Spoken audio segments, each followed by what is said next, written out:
सभी भक्तों का मेरे YouTube चैनल राधे कृष्ण में हार्दिक स्वागत। आप सभी भक्तों पर माता रानी की असीम कृपा सदैव बनी रहे। चैत्र मास कथा अध्याय पहला। किसी भी पूजा को करने से पहले या काम को करने से पहले गणेश जी का नाम लिया जाता है। ओम गण गणपते नमो नमः। एक बार नेमि पाषाण में सोनका आदि मैं ऋषियों में वेद वेताओं में श्रेष्ठ मुनिवर सूत जी से पूछा, हे महात्मे, अब आप स्वर्ग तथा मोक्ष को सुख प्रदान करने वाले उस पुराण का वर्णन कीजिए जिसमें भगवती की उत्तम महिमा का अत्यंत विस्तार से वर्णन किया गया है और जिसके यथा विधि सुनने से दिव्य ज्ञान से रहित मनुष्यों में ज्ञान और बुद्धि और भक्ति उत्पन्न होती है।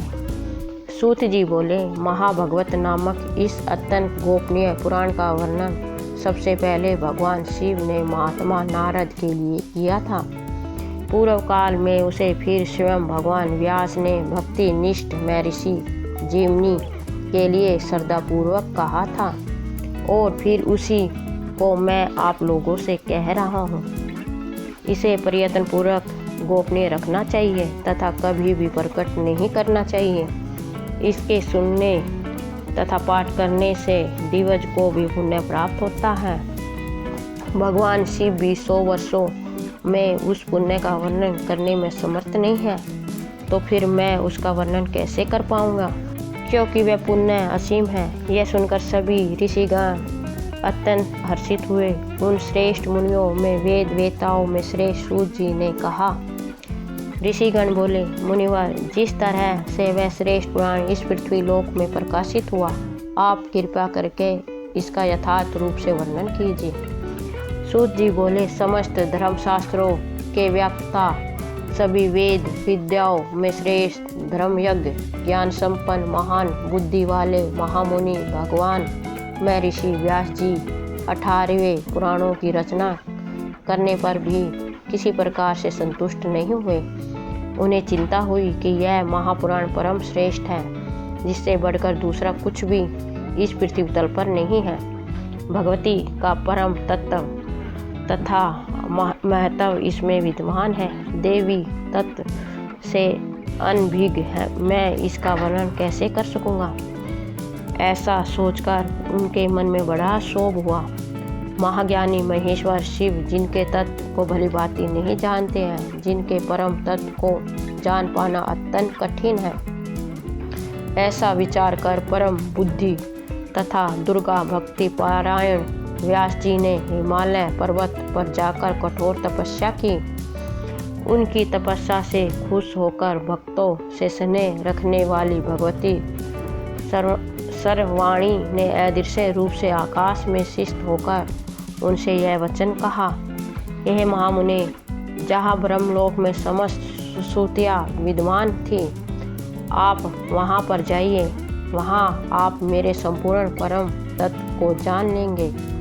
वहाँ सुश्रुतियों के द्वारा मेरी स्तुति की जाने पर मैं प्रकट होंगी और आपकी जो भी अभिलाषा होगी उसे पूर्ण करूँगी। तदनंतर भगवती की आकाशवाणी सुनकर महर्षि व्यास जी ब्रह्मलोक गए। वहाँ उन्होंने वेदों को प्रणाम करके पूछा, ए विनाशी, ब्रह्मपद क्या है। विनय से नरम महर्षि का यह वचन सुनकर एक एक करके सभी वेदों ने तत्काल मुनि श्रेष्ठ व्यास जी से कहा। ऋग्वेद ने कहा, सभी प्राणी जिनके भीतर शिष्ट हैं और जिससे संपूर्ण जगत प्रकट होता है तथा जिन्हें परम तत्व कहा गया है, वह साक्षात भगवती ही है। यजुर्वेद ने कहा, सभी प्रकार के योगों से जिनकी आराधना की जाती है, जिसके साक्षात हम प्रणाम हैं, वह एकमात्र भगवती है। सामवेद ने कहा, जो इस जगत को धारण करती है तथा योगजन्य जिनका चिंतन करते हैं और जिनसे यह विश्व प्रकाशित है, वे एकमात्र भगवती दुर्गा ही इस जगत में व्याप्त है।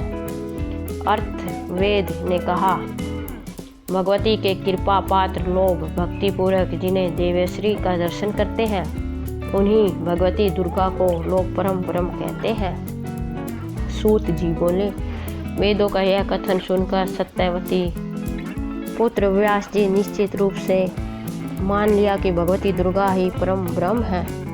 ऐसा कहकर उन वेदों ने महामुनि व्यास जी से पुण्य कहा, जैसा हम लोगों ने कहा है वैसा ही हम प्रत्येक दिखाएंगे। ऐसा कहकर सभी स्तुतियाँ विग्रहालय वाली शुद्ध स्वरूपा तथा सर्वदेवीमयी परमेश्वरी का स्तवन करने लगी। वेदों ने कहा, दुर्गे आप संपूर्ण जगत पर कृपा कीजिए। परम आपने ही अपने गुणों के द्वारा स्वेच्छता अनुसार सृष्टि आदि तीनों कार्यों के निमित्त ब्रह्मा आदि तीनों देवों की रचना की है।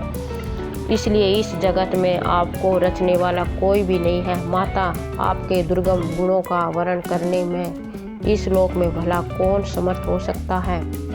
भगवान विष्णु आपकी आराधना के प्रभाव से ही दैत्यों को युद्ध स्थल पर मारकर तीनों लोकों की रक्षा करते हैं। भगवान शिव ने भी अपने हृदय पर आपका चरण धारण कर तीनों लोकों का विनाश करने वाले काल कूट विष का पान कर लिया था। तीनों लोकों की रक्षा करने वाले अंबिके, हम आपके चरित्र का वर्णन कैसे कर सकते हैं। तो अपने गुणों से माया के द्वारा इस लोक में साकार परम पुरुष के देह स्वरूप को धारण करती है और जो पराशक्ति ज्ञान तथा क्रिया शक्ति के रूप में प्रतिष्ठित है। आपकी उस माया से मोहित शरीरधारी प्राणी भेद ज्ञान के कारण सर्वता आत्मा के रूप में विराजमान आपको ही पुरुष कह देते हैं। हे अम्बे, उन आप महादेवी को नमस्कार है। स्त्री पुरुष रूप प्रमुख उपाधि समूहों से रहित जो परम ब्रह्म है, उसमें जगत सृष्टि के नियमित सर्वप्रथम सृजन की जो इच्छा हुई वह स्वयं आपकी ही शक्ति से हुई और वह पराशक्ति भी स्त्री पुरुष रूप दो मूर्तियों में आपकी शक्ति से ही विभक्त हुई है। इस कारण वह परम ब्रह्म भी माया में शक्ति रूप ही है।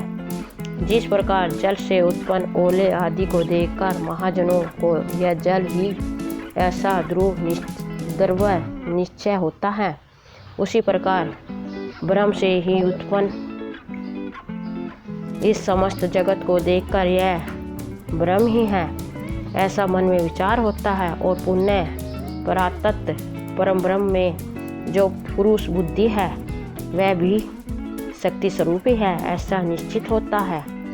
हे जगदम्बे, देह धारणी के शरीर में शिस्त चक्र, मणिपुर चक्र, अनातर चक्र, विश्व द्वारा तथा चक्र, अज्ञा चक्र में ब्रह्मादि जो छू विभूतियाँ सुशोभित होती है वह प्रलयांत में आपके आश्रय से ही परमेश शपथ को प्राप्त होती है। इसलिए शिवे शिवादि देवों में स्वयं ईश्वरता नहीं है, अपितु वह तो आप में ही है।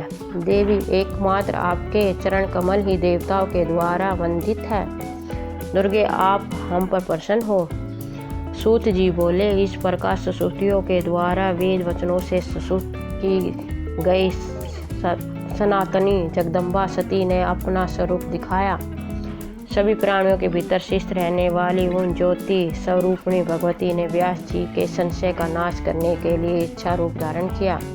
उनकी आकृति हजारों सूर्यों के प्रभाव से युक्त थी, करोड़ों चंद्रमाओं की क्रांति से सुशोभित हो रही थी, हजारों भुजाओं से संपन्न थी, दिव्य शस्त्रों से सुसज्जित थी, दिव्य अलंकारों से शोभामान थी एवं उनके शरीर पर दिव्य गंधों का लेप लगा हुआ था। वह सिंह की पीठ पर विराजमान और कभी कभी शव पर सवार दिखाई पड़ती थी। वह भगवती चार भुजाओं से सुशोभित थी। उनके शरीर की प्रभा नवीन मेघ के समान थी। वह क्षण क्षण में कभी 2, कभी 4, कभी 10, कभी 18, कभी 100 तथा कभी अनंत भुजाओं से युक्त होकर दिव्य रूप धारण कर लेती। वह कभी विष्णु रूप में होकर उनके वाम भाग में लक्ष्मी का रूप धारण करके विराजमान दिखाई पड़ती थी और कभी राधा सहित कृष्ण के रूप में हो जाती थी। कभी स्वयं ब्रह्मा का रूप धारण करके उनके वाम भाग में सरस्वती के रूप में दृष्टिगत होती थी और कभी शिव का रूप धारण कर उनके वाम भाग में गौरी रूप में शिष्ट हो जाती थी। इस प्रकार उन सर्वव्यापिनी ब्रह्म स्वरूपिणी भगवती ने अनेक प्रकार के रूप धारण कर व्यास जी का संशय दूर कर दिया। सूत जी बोले, इस प्रकार पराशर पुत्र व्यास जी भगवती का दर्शन करके उन्हें परम ब्रह्म के रूप में जानकर जीवन मुक्त हो गए। तदनंतर भगवती ने उनकी अभिलाषा जानकर उन्हें अपने चरण तल में शिष्ट कमल के दर्शन कराए। मुनि व्यास जी ने उस कमल के 1000 दलों के परमाशक स्वरूप महाभगवत नामक पुराण को देखा। दिव्यो जब सिर झुकाकर स्तुति करते हुए देवी को सादर प्रणाम करके कृतज्ञ होकर वह महर्षि व्यास जी अपने आश्रम चले गए। उन्होंने भगवती के चरणों में शीश कमल में प्राम अक्षर स्वरूप पवित्र महाभगवत पुराण का जिस रूप में दर्शन किया उसी में उसे प्रकाशित किया। उन्होंने अत्यंत स्नेहपूर्वक मुझे वह पुराण सुनाया और मैंने उसे सुना तथा सम्यक रूप से हृदय में धारण किया। अब मैं स्नेह के कारण आप लोगों से उस पुराण का वर्णन करूंगा। आप लोग प्रयत्न पूर्वक इसे गुप्त रखिए। हजारों अश्वमेध तथा करोड़ों वाजपेयी यज्ञ इस महाभगवत पुराण की 16 कला के भी तुल्य नहीं है। इस प्रकार महापात की प्राणियों की भी रक्षा के लिए इस भूलोक में महाभगवत पुराण प्रकाशित हुआ है। इस प्रकार श्री महाभगवत पुराण के अंतर्गत श्री सूची 16 वाक्य में महाभगवत प्रकाशन नामक पहला अध्याय पूर्ण हुआ। बोलो जय माता दी। उस कमेंट बॉक्स में अवश्य लिखें आपको मेरा वीडियो कैसा लगा, ज़रूर बताएं। मेरे वीडियो को लाइक शेयर व चैनल को सब्सक्राइब करें। धन्यवाद।